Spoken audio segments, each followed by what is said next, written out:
Всем привет, с вами Тори-чан. За мою жизнь в Японии, а это уже скоро будет 14 лет, я переняла много японских привычек, и некоторые из них очень даже полезные и делают жизнь проще, как мне кажется. Поэтому сегодня будет небольшая подборка от меня, 10 неожиданных вещей, которые японцы делают каждый день, и оно действительно того стоит. Поехали! Первое. Разворачивают обувь носками к выходу. Если вы смотрите аниме, японские сериалы или этот канал о жизни в Японии, вы, наверное, уже заметили эту японскую привычку.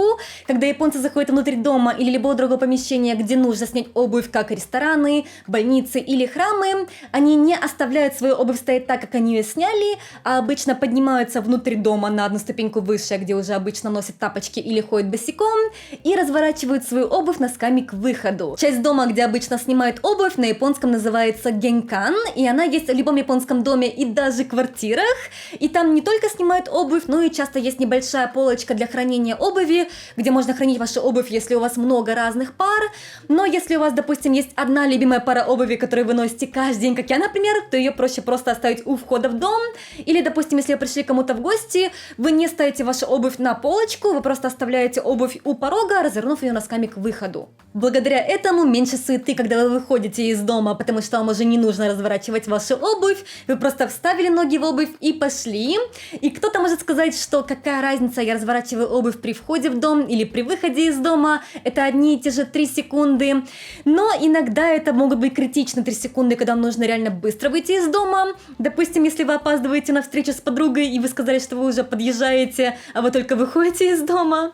Но если без шуток, в Японии нужно быть всегда готовым к быстрой эвакуации из квартиры или дома, особенно если случился землетрясение или пожар, поэтому такая развернутая обувь – это также часть соблюдения безопасности. Кроме этого, когда вы снимаете обувь и оставляете ее стоять так, как есть, часто это смотрится не очень опрятно, поэтому японцы, разворачивая обувь носками к двери, не только готовятся к выходу, но и следят за чистотой дома.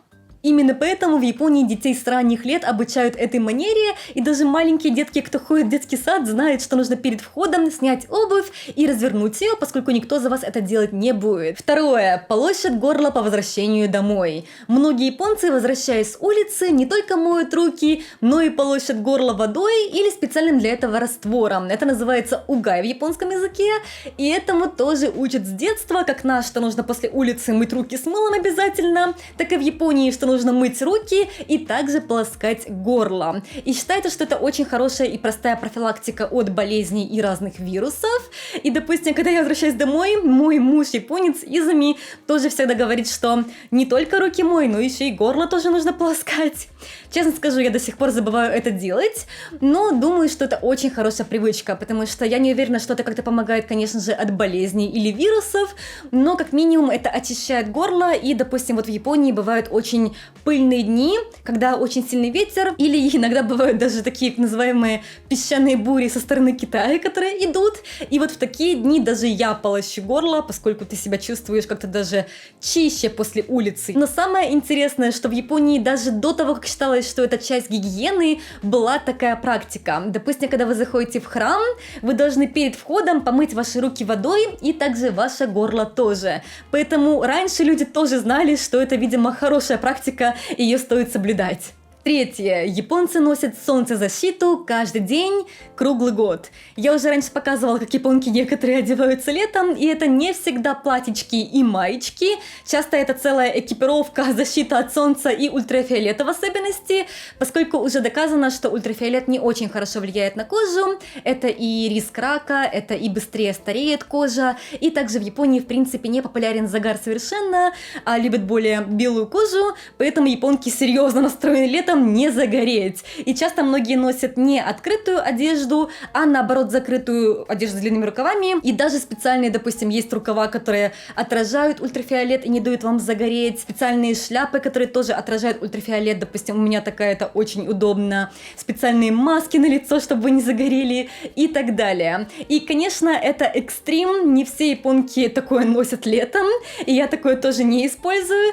Но, допустим, зонтик от солнца, от ультрафиолета в Японии must-have вещь, в особенности в Фукуоке. Здесь сейчас очень сильное солнце, до конца октября точно я буду его использовать.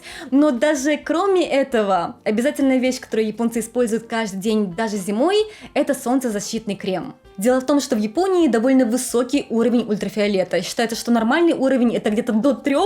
Все, что выше 3, это уже опасно для вашего здоровья и кожи в особенности. И, кстати, можно посмотреть в приложении в телефоне, в погоде, какой сейчас у вас уровень ультрафиолета и какой сейчас вот у меня. Сегодня у нас 10 сентября, почти 4 вечера. В Фукуоке сейчас 7 UV-индекс. Это очень высокий, и он только ближе к вечеру, к 6-7 спустится, когда у нас уже солнце зайдет. Поэтому сейчас, допустим, на улицу выходить без защиты от солнца довольно опасно. И даже зимой у нас не опускается UV-индекс ниже 3 или 2. Именно поэтому многие японцы, как девушки для красоты и белой кожи, так и парни для защиты кожи от ультрафиолета, используют солнцезащитный крем каждый день, даже зимой. В японских магазинах есть огромнейший выбор самых разнообразных солнцезащитных средств, и даже у нас дома, наверное, штук 5 разных есть для каждого случая. Допустим, вот такой я использую просто, когда мне нужно выйти на улицу, а вот этот крем уже идет с цветом, как BB-крем. Я его использую как тоналку, когда мне нужно накраситься, и также защита от солнца нужна. Безусловно, тщательная защита от солнца – это один из секретов японской молодой кожи, но не единственный. 4 – это ежедневный уход за кожей в домашних условиях. И думаю, многие знают, что японки помешаны на уходе за кожей. Здесь есть много разных способов. Тот же 10-этапный уход за кожей, где используют разные крема и сыворотки, в Японии очень популярен. Также японки любят делать массаж лица, как дома, так и в салонах. Что в Японии не очень популярно, так это делать разные хирургические, косметические операции.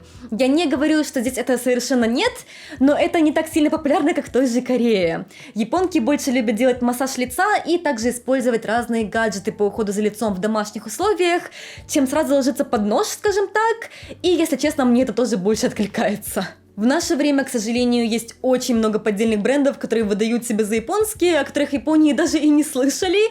Поэтому сегодня я бы хотела вам порекомендовать японский бренд аппаратов для ухода за лицом, в котором я уверена, Yaman. По опросу, это самый популярный среди японок бренд со стажем на рынке более 45 лет. У меня есть от них несколько аппаратов, допустим, вот это Photoplus Prestige S, и я его использую довольно часто. Он помогает глубоко очищать кожу, глубоко увлажнять ее при помощи ионов и LED-света и заботиться о тонусе лица благодаря EMS, микротоковой стимуляции. Я им пользуюсь несколько раз в неделю, и очень удобно, что на уход уходит всего лишь 15 минут. Также у меня есть вот такая маска Medilift Plus, которая работает с мышцами лица и мягко подтягивает контуры, делая кожу более упругой. Очень удобно, что это более ленивый вариант, просто можно надеть маску и заниматься своими делами. В отличие от многоэтапного ухода или похода в салоны, нужно всего лишь несколько минут в день выделить дома, поэтому очень просто и помогает выглядеть свежо. Поэтому советую, а по промокоду Tori Tokyo скидка 15% в течение 2 недель с выхода этого видео.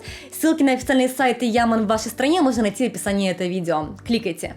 5. Многие японцы каждый день прячут матрас в шкаф. В Японии традиционно использовали мало мебели, и это было нормальным раньше спать на полу или сидеть на полу.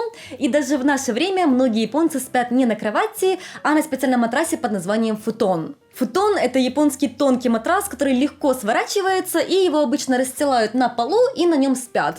Часто вот на таком традиционном полу татами называется, который сделан как будто из сена, скажем так. На него просто расстилают матрас и на нем спят, но потом не оставляют его так же лежать, а убирают каждый день в шкаф. Утром вы проснулись, нужно футон свернуть и убрать. Почему? Есть несколько причин. Во-первых, в Японии очень влажно, поэтому если вы оставляете ваш матрас-футон на полу, там могут завестись насекомые или даже может заплесневеть все это. Поэтому японцы обязательно убирают в шкаф, где немножко посуше, чем на полу. И второе – это многофункциональное использование пространства. И это, наверное, главная причина, почему даже в наше время, когда кровати в доступе, многие японцы предпочитают спать на футоне, поскольку кровать, да, может быть удобнее и мягче, но футон можно в любое время убрать куда-то и использовать комнату не просто как спальню, а мультифункционально. Допустим, вот эта комната, сейчас я снимаю видео здесь, но также мы используем ее как комнату для гостей, и иногда даже Изами здесь может просто спать и отдыхать, когда у него перерыв на работе. Вот такой матрас мы используем. Это более современный футон-матрас. Традиционный немножко по-другому выглядит, но вот так зато удобно складывается. Смотрите как. Раз.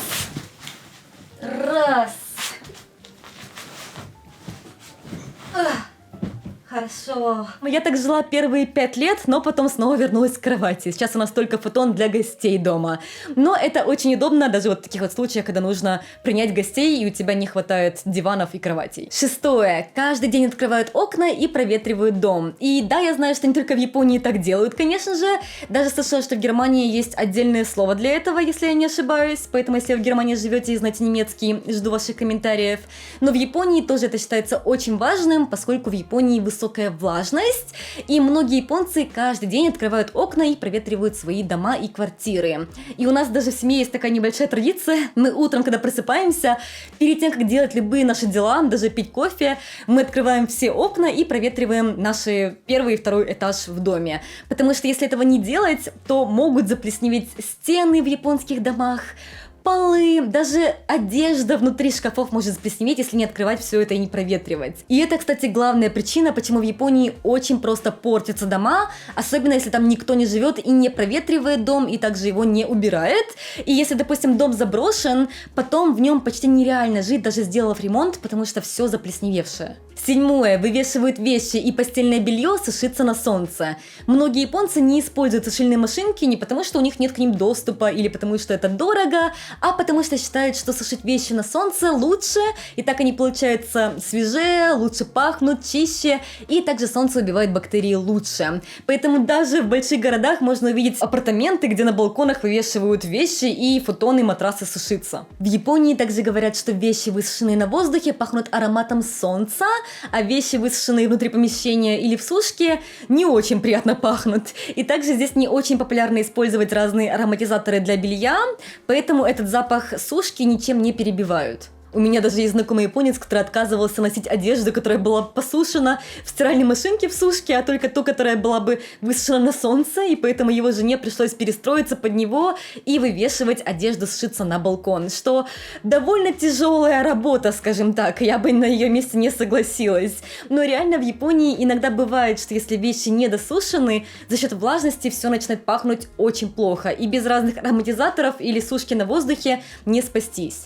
К счастью, в этом плане мы с Изами сходимся мнениями, и мы решили просто купить очень хорошую сушильную машинку, поэтому сейчас мы не развешиваем наши вещи на солнце, но есть многие японцы, кто реально делает это каждый день. Восьмое. Едят маленькие порции, но много разных блюд. В Японии особо не принято наварить одну большую кастрюлю борща на неделю или, допустим, есть большую порцию чего-то одного, как тоже жаркое, а едят много разной еды одновременно, как, допустим, рис, маленькая порция мисо-супа, маленькая порция овощей, маленькая порция мяса, тофу, рыбы и так далее. И это очень здорово, потому что вы едите много разной еды, она вам не надоедает, и вы насыщаетесь быстрее. Такая еда называется кобачи рёри и дословно переводится как еда в маленьких блюдечках. Ничего интересного, как есть, так и назвали. И в Японии, конечно, не все готовят такую еду, поскольку это время затратно, нужно много всего разного готовить. Но считается, что ты хорошая жена или хороший муж, если ты можешь приготовить много разной еды на ужин, а не только одно какое-то блюдо. И мы, допустим, тоже пытаемся готовить много разных маленьких закусочек таких вот. Не всегда получается сделать больше, чем одну или две, но мы стараемся. Это не только помогает разнообразить трапезу, но и сбалансировать питание, поскольку вы можете за один раз очень просто съесть много разных необходимых минералов, витаминов, клетчатки, протеина и так далее. И еще один плюс кобачи рёри еды в маленьких блюдечках, особенно если вы только приехали в Японию, если вы идете в ресторан и заказываете одно большое блюдо и вам оно не понравилось, то тогда все, будешь голодный весь день. А так ты можешь заказать такой вот набор кобачи рёри, в Японии довольно популярно сейчас это, и вы можете все попробовать.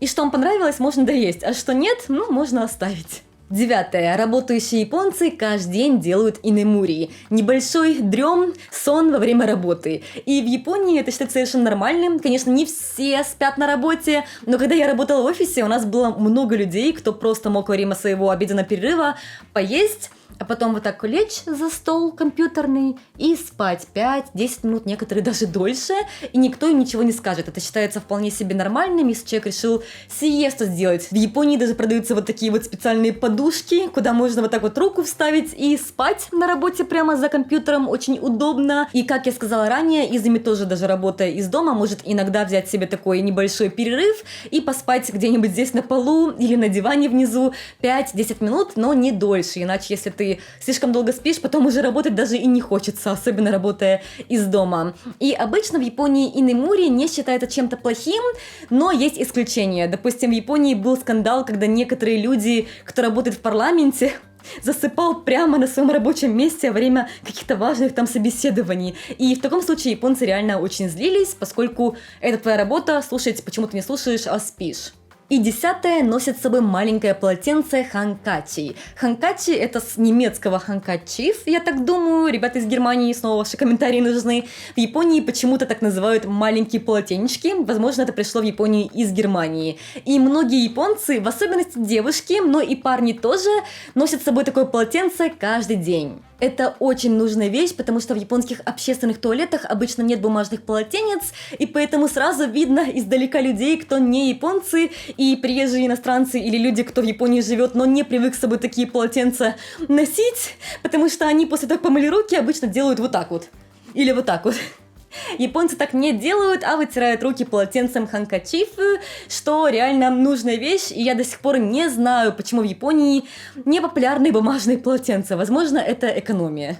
С точки зрения экологии, что я уверена, японцы не из-за экологии эти полотенца с собой носят, но все равно с точки зрения экологии и потребительства такие полотенца многоразовые — это очень классная вещь, потому что вы можете использовать их несколько раз в день и потом постирать уже вечером для следующего дня. И также в Японии их удобно использовать летом, когда очень жарко и вы потеете, с вас вода течет, поэтому такое полотенце — это реальное спасение. Или если, допустим, вы что-нибудь на себя разлили. Это были 10 вещей, которые японцы делают каждый день, и некоторые из них я считаю очень даже полезные, а как вы думаете, жду ваших комментариев. И также напоминаю, что в описании этого видео есть промокод и ссылка на сайт Yaman. Кликайте. Всем большое спасибо за просмотр, всем пока, увидимся еще.